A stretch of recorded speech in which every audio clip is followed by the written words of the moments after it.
Welcome to Crisis and Perception, where we examine the systems that shape our world. Let's be honest, a lot of us feel it, right? This sense of mental mess. And it's that widespread feeling of being totally overwhelmed that really sets the stage for the system we're going to deconstruct today. So let's jump right in. The book we're looking at is Cleaning Up Your Mental Mess. What's so interesting about it is that it offers a whole system for managing your own thoughts. So today, we're going to break that system down, see how it works, what makes it so appealing, and, why it's so popular right now. All right, here's our game plan. We'll start with the problem it's trying to solve. Then we'll get into this really cool metaphor of mental gardening that the system uses. After that, we'll look at the big payoff, what you get out of it, what happens to people who use it, and finally, we'll zoom out and ask why this whole approach is thriving today.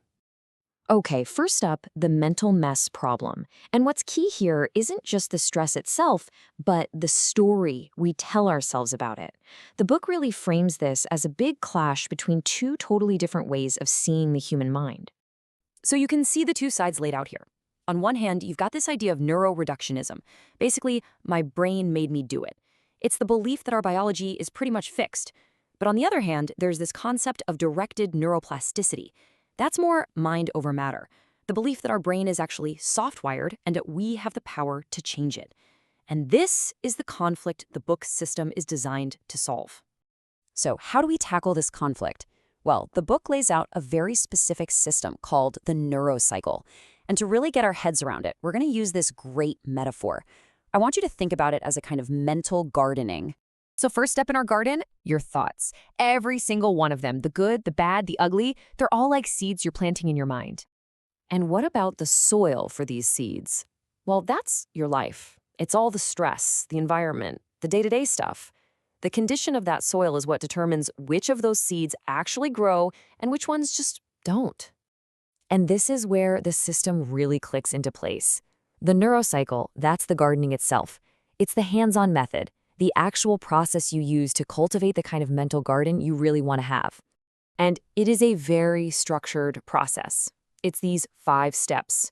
You start by gathering awareness of a thought. Then you reflect on where it's coming from. Step 3 is to write it down, to really process it. Then you recheck it, try to see it from a new angle.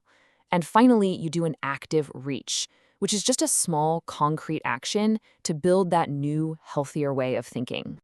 So why would you do this every single day? What's the big payoff? Well, it all comes down to one really powerful feeling: agency, a sense of control. See, when you follow this system, you're rewarded with that feeling of being in the driver's seat. Suddenly, paying attention to your own thoughts, it just becomes part of your daily routine.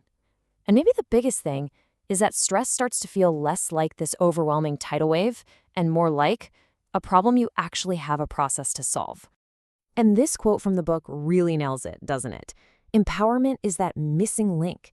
We all hear good advice, but this system promises to be the bridge that gets you from just knowing something to actually doing it. It's all about turning that knowledge into real action. Okay, so let's say you buy in, you do the mental gardening every day. What happens next? What are the predictable outcomes? Well, what emerges is what you might call the optimized self.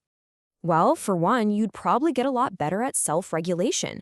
You might even start to see past traumas in a new light.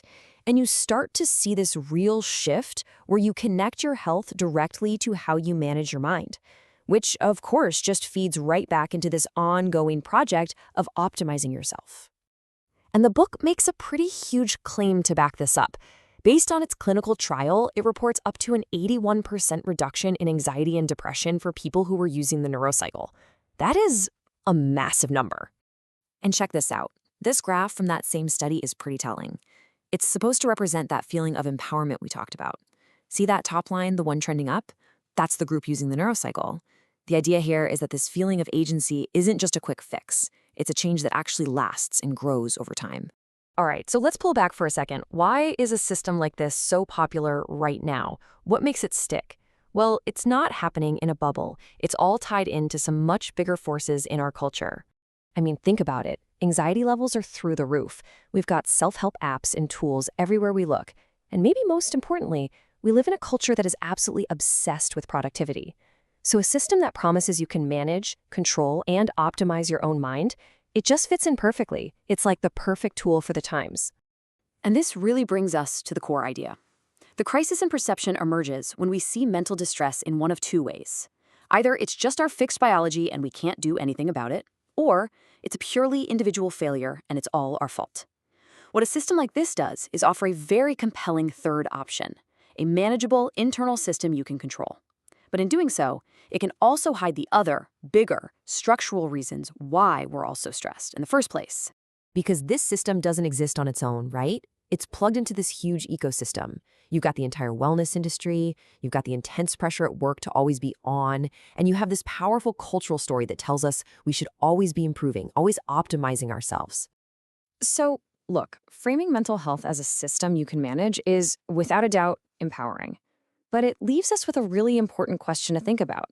By learning to manage our internal world so well, what other structures out in the world, in our jobs, in our society, are we also being trained to just accept and optimize instead of maybe questioning them?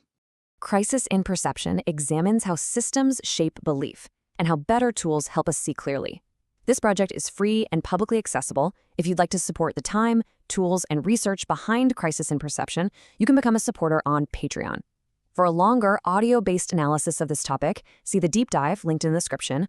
If you enjoy this kind of systems-level analysis, please like, subscribe, and comment with books or topics you'd like us to explore next.